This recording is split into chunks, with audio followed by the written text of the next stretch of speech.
আজকে 23শে জানুয়ারি আমরা জানি নেতাজি সুভাষচন্দ্র বসুর 128তম জন্মদিন।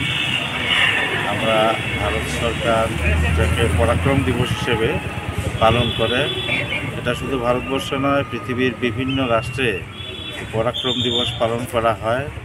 নেতাজি সুভাষচন্দ্র বসু ভারতবর্ষের একজন স্বাধীনতা সংগ্রামী, জাতীয়তাবাদী এবং সর্বজনশ্রদ্ধ নেতৃত্ব।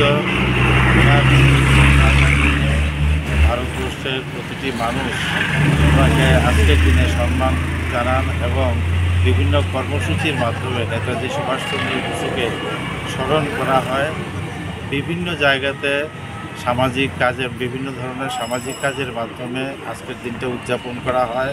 আমরা এখানে আজকে জাতীয় পতাকা উত্তোলনের মাধ্যমে ওনার প্রতি সম্মান প্রদর্শন করেছি এবং নেতাজি সুভাষচন্দ্র বসুর জীবন দর্শন নিয়ে বিভিন্ন জায়গায় আলোচনা, বিভিন্ন ধরনের কর্মসূচির মাধ্যমে আমরা এই দিনটি উদযাপন করে থাকি।